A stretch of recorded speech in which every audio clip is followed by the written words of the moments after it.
Hi, it's Steve here, and today I'm going to have a look at the tandem trailer. It's been 2 and a bit years since we finished it and got on the road, so we'll have a look over it to see how it's fared and what's worn out, what's not. Nothing's worn out really. Anyway, we'll have a look.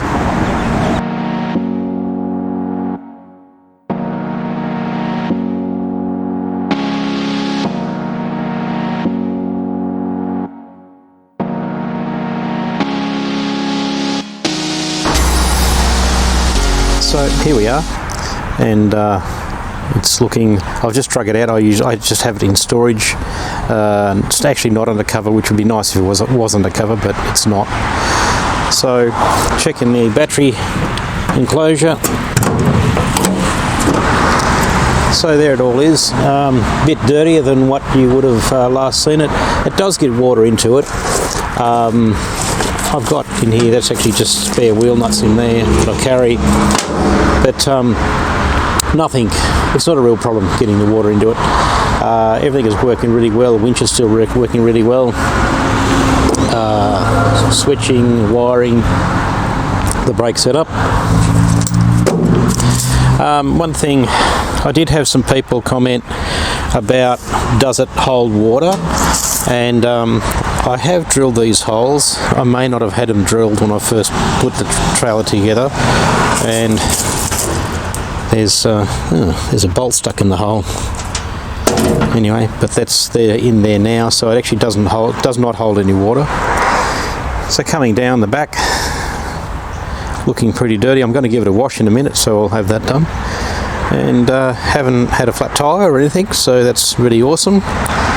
And of course all the little crevices and so on hold all the rubbish, but not much I can do about it. I did a pretty poor job on the paint down here, I noticed. I'm going to clean it up and give that a repaint. I think when I've painted it, I just haven't got very much paint on this bit, so I'll take the number plate off it and I'll give it a repaint. And all of the ramps and everything work really well. Once again, a lot of rubbish in there. We'll get the pressure washer out in a minute. I haven't actually used the tie downs for fuel jerry cans that this is made for, because I haven't really used the car, haven't used it to take the rally car to a rally yet. So, but it has done a heap of other jobs. It's done a couple of Sydney jobs. It's been to Queensland a couple of times, picking up cars, and yes, it tows really well. Never had a problem at all whatsoever. And the Colorado, the Holden Colorado, which is a turbo diesel, it just tows it beautifully.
bit of the old super wash, and off we go.